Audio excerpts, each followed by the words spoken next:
नमस्कार, प्रांजल ज्ञान गंगा में आप सभी का स्वागत है।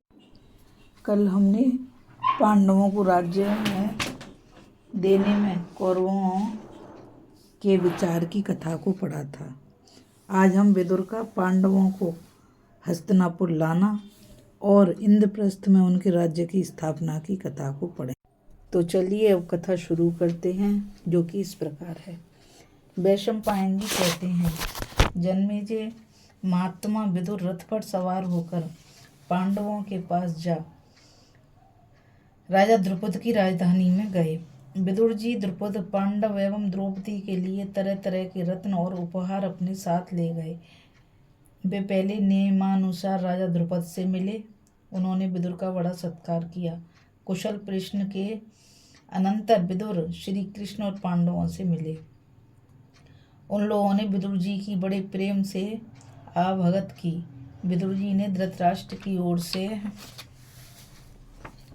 बार बार पांडवों का कुशल मंगल पूछा और सबके लिए लाए हुए उपहार अर्पित किए। उपर्युक्त अवसर पाकर महात्मा विदुर ने श्री कृष्ण और पांडवों के सामने ही द्रुपद से निवेदन किया, महाराज, आप लोग कृपा करके मेरी प्रार्थना पर ध्यान दें। महाराज धृतराष्ट्र ने अपने पुत्र और मंत्रियों सहित आपसे कुशल मंगल पूछा है। आपके साथ विवाह संबंध होने से उन्हें अत्यंत प्रसन्नता हुई है। पितामह भीष्म और द्रोणाचार्य ने भी आपकी कुशल जानने के लिए बड़ी उत्सुकता प्रकट की है। इस अवसर पर वे जितने प्रसन्न हैं, उतनी ही प्रसन्नता उन्हें राज्य लाभ से भी नहीं होती। अब आप पांडवों को हस्तिनापुर भेजने की तैयारी कीजिए। सभी कुरुवंशी पांडवों को देखने के लिए उत्कंठित हो रहे हैं। कुरुकुल की नारियां नववधु द्रौपदी को देखने के लिए लालायित हैं। पांडवों को भी अपने देश से चले बहुत दिन हो गए। ये भी वहां जाने के लिए उत्सुक होंगे। आप अब इन लोगों को वहां जाने की आज्ञा दें। आपसे आज्ञा प्राप्त होते ही मैं वहां संदेश भेज दूंगा कि पांडव लोग अपनी माता कुंती और नववधु द्रौपदी के साथ आनंद पूर्वक हस्तिनापुर के लिए प्रस्थान कर रहे हैं। राजा द्रुपद ने कहा, महात्मा विदुर, आपका कहना ठीक है। कुरुवंशियों से संबंध करके मुझे भी कम प्रसन्नता नहीं हुई है।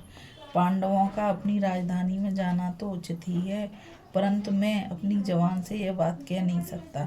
जाने के लिए कहना मुझे शोभा नहीं देता। युधिष्ठिर ने कहा, महाराज, हम लोग अपने अनुचरों सहित आपके अधीन हैं।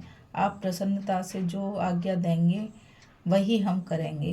भगवान श्री कृष्ण ने कहा, मैं तो ऐसा समझता हूँ कि पांडवों को इस समय हस्तिनापुर जाना चाहिए।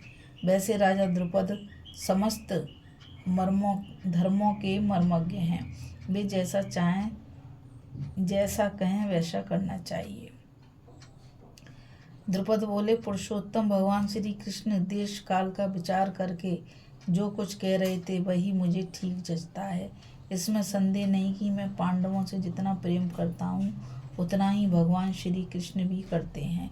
पांडवों की जितनी मंगल कामना श्री कृष्ण करते हैं उतनी स्वयं पांडव भी नहीं करते। इस प्रकार सलाह करके पांडव राजा द्रुपद से विदा हुए और भगवान श्री कृष्ण महात्मा विदुर, कुंती तथा द्रौपदी के साथ हस्तिनापुर पहुंच गए। रास्ते में किसी को किसी प्रकार का कष्ट नहीं हुआ।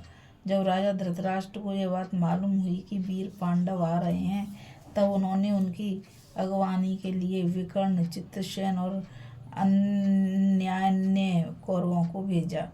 द्रोणाचार्य और कृपाचार्य भी गए। सब लोग नगर के पास ही पांडवों से मिले और उन लोगों से घिरकर पांडवों ने हस्तिनापुर में प्रवेश किया। पांडवों के दर्शन के लिए सारे नगर निवासी टूट पड़े। उनके दर्शन से प्रजा का शोक और दुख दूर हो गया। प्रजा आपस में पांडवों की प्रशंसा करके कहने लगी, यदि हमने दान, होम, तप आदि कुछ भी पुण्य कर्म किया हो तो उसके फलस्वरूप पांडव जीवन भर इसी नगरी में रहें। पांडवों ने राजसभा में जाकर राजा धृतराष्ट्र, भीष्म पितामह और समस्त पूज्य पुरुषों के चरणों में प्रणाम किया। उनकी आज्ञा से भोजन विश्राम करने के अनंतर बुलवाने पर वे फिर राज्यसभा में गए। धृतराष्ट्र ने कहा, युधिष्ठिर, तुम अपने भाइयों के साथ सावधानी से मेरी बात सुनो। अब तुम लोग दुर्योधन आदि के साथ किसी तरह का झगड़ा और मनमुटाव न करना। इसलिए तुम आधा राज्य लेकर खांडव में अपनी राजधानी बना लो और वहीं रहो। वहाँ तुम्हें किसी का कोई भय नहीं है, क्योंकि जैसे इंद्र देवताओं की रक्षा करते हैं वैसे ही अर्जुन तुम लोगों की रक्षा करेगा। पांडवों ने राजा धृतराष्ट्र की यह बात स्वीकार की और उनके चरणों में प्रणाम करके खांडव में रहने लगे। व्यास आदि महर्षियों ने शुभ मुहूर्त में धरती नापकर शास्त्र विधि के अनुसार राजभवन की नींव डलवाई। थोड़े ही दिनों में वह तैयार होकर स्वर्ग के समान दिखाई देने लगा। युधिष्ठिर ने अपने बसाए हुए नगर का नाम इंद्रप्रस्थ रखा था। नगर के चारों ओर समुद्र के समान गहरी खाई और आकाश को छूने वाली चहार दीवारी बनाई गई थी। बड़े बड़े फाटक, ऊंचे ऊंचे महल और गोपुर दूर से ही दिख पड़ते थे। स्थान स्थान पर अस्त्र शिक्षा के अखाड़े बने हुए थे। पहरे का बड़ा कड़ा प्रबंध था। बर्छियां, शतघ्नियां और तोपों, अनन्याय युद्ध संबंधी यंत्र स्थान स्थान पर लगाए हुए थे। सड़कें चौड़ी, सीधी और स्वच्छ थीं। देवी बाधा के लिए भी उपाय कर दिए गए थे। अमरावती के समान इंद्रप्रस्थ नगरी सुंदर सुंदर भवनों से सुशोभित थी।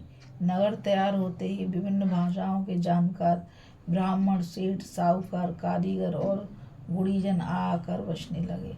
बड़े बड़े उद्यान उपवन हरे भरे फल पुष्पों से लदे वृक्षों से परिपूर्ण हो रहे थे। कहीं मस्त मोर नाच रहे थे तो कहीं कोकिलाएं कूं कूं कर रही थीं। पक्षियों का कलरव निराला ही था।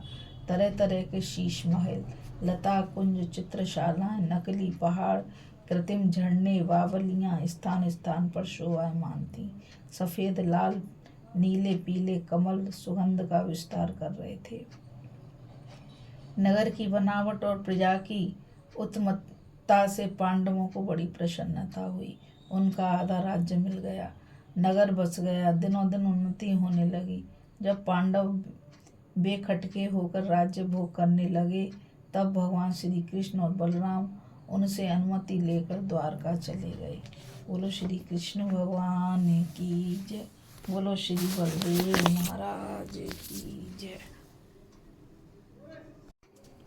कल हमने पांडवों को राज्य देने में कौरवों का विचार की कथा को पढ़ा था।